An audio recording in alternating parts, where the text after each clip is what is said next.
Uma tragédia anunciada. O novo coronavírus chegou na nossa vida, chegou na vida de todo brasileiro, chegou na vida do mundo inteiro e é uma tragédia. Se não for feito nada, as perspectivas para o futuro, elas são as piores. Se não for feito nada, milhares de pessoas irão se perder diante dessa pandemia. Nós, cristãos brasileiros, nunca fomos colocados diante de uma situação de risco dessa e diante de algumas posições e diante de decisões que nós precisamos tomar em uma situação tão delicada. Nós nunca passamos por guerras, os desastres que nós passamos foram pontuais. Porém, esse desastre que acontece na humanidade desafia o nosso posicionamento como cristãos, como pessoas que creem em Jesus Cristo de Nazaré.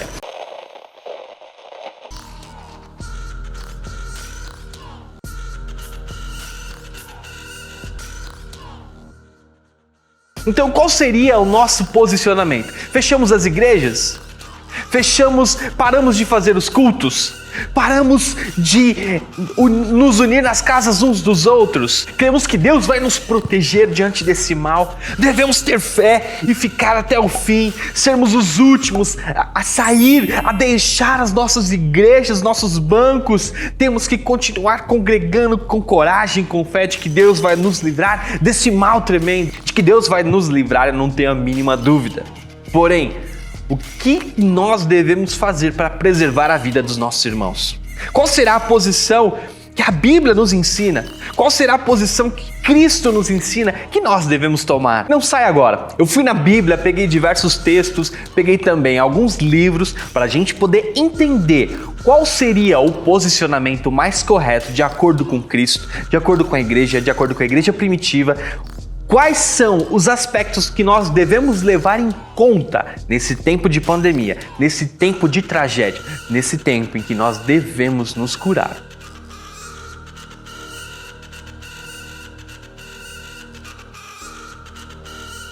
Então eu queria levantar com você 3 aspectos que a igreja precisa saber. Aliás, 3 aspectos que todo cristão deve saber em relação ao novo coronavírus. Esse é o primeiro de uma série de 3 episódios. Todos já estão disponíveis para você assistir. Recomendo que assista na sequência e compartilhe com seus amigos e familiares. Primeira coisa que a gente deve pensar é que a vida é sagrada. O homem, sim, é a imagem de Deus. Nós somos a coroa da criação.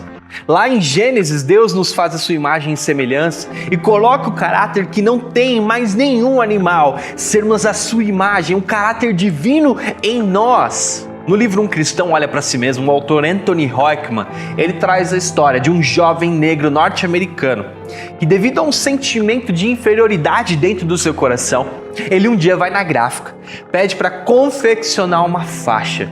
Chegando com essa faixa em casa, ele coloca na parede, prega de um lado, prega de outro. Nessa faixa está escrito assim: eu sou eu e eu sou bom, porque Deus não produz lixo.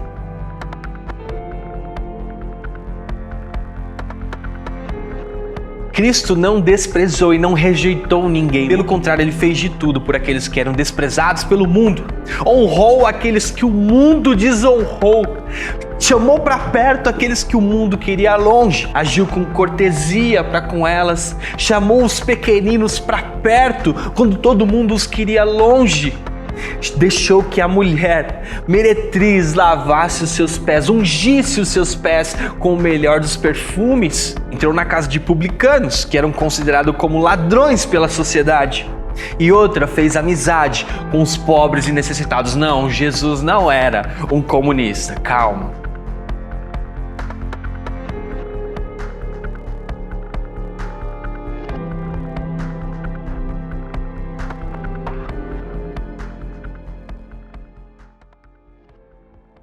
Reconheceu o valor dos homens, amando-os, e amando-os aumentou ainda mais o seu valor. Então essa é a jornada de Deus em direção ao homem, do Cristo em direção ao homem. E nada melhor para ilustrar essa jornada, esse amor que Deus tem pelo homem, do que uma determinação interna em seguir, em arriscar tudo por esse homem. Sim, o pastor de ovelhas que vai até o deserto, arrisca tudo, se coloca na pior situação, simplesmente para resgatar aquela ovelha perdida, simplesmente para resgatar aquele ser humano perdido. Sim, Esse é o amor de Deus pelo ser humano. William Temple diz assim: o meu valor é o que vale para Deus, e esse é grande e maravilhoso, pois Cristo morreu por mim.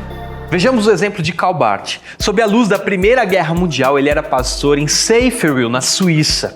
E durante o seu pastorado, acontecia uma das piores pandemias que o mundo já viu, a gripe espanhola, que matou cerca de 50 milhões de pessoas, e alguns dizem que até 100 milhões de pessoas. A gripe espanhola, ela na verdade foi uma pandemia. Uma pandemia é uma doença que afeta o mundo inteiro. E uma pandemia causada pelo vírus influenza, que é um subtipo do H1N1. Esse que causa a gripe hoje. Outro aspecto curioso é que a gripe espanhola, ela tem o nome de gripe espanhola, mas na verdade ela não começou na Espanha. É que a Espanha não entrou na Primeira Guerra Mundial.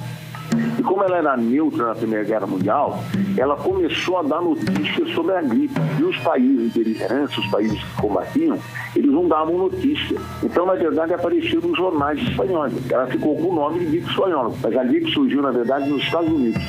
E dos Estados Unidos que ela foi levada para a Europa. De janeiro de 1918 a dezembro de 1920, infectou 500 milhões de pessoas, cerca de 1/4 da população mundial na época. Estima-se que o número de mortos esteja entre 17 a 50 milhões e possivelmente até 100 milhões, tornando-se uma das epidemias mais mortais da história da humanidade. Durante esse período houve também uma greve maciça de trabalhadores na Suíça, e Barth estava no meio desse furacão. A Primeira Guerra Mundial chegou ao fim enquanto Barth estava lendo provas da primeira edição de seus comentários aos Romanos. E em meio a essa confusão, uma greve geral eclodiu na Suíça em novembro de 1918. Nesse momento, Barth fez um alerta dizendo: se tivéssemos voltado para a Bíblia antes, agora teríamos um terreno firme sob nossos pés. Agora as pessoas pensam alternadamente no jornal e no Novo Testamento, e realmente veem pouca conexão orgânica entre os dois mundos. Em outubro de 1918, Barth sentiu uma intensa e forte gripe que o levou para a cama, não podendo fazer os serviços na igreja de Seyffertville. Até mesmo o pastor Barth teve que se retirar para a cama no meio de um rebuliço de uma greve geral maciça. E ele, quando se levantou dessa gripe, se viu presidente de uma comissão de emergência com cerca de 6 mil cerca de 6 mil francos, 50 mil reais mais ou menos, levantados pelos fabricantes ali. Barth agora tinha muito o que fazer, liderando nos estágios finais da gripe espanhola. E a gente pode observar aqui que Barth e outros pastores seguiram um conselho de fechar as suas comunidades em meio a uma pandemia, uma ameaça ao ser humano como essa.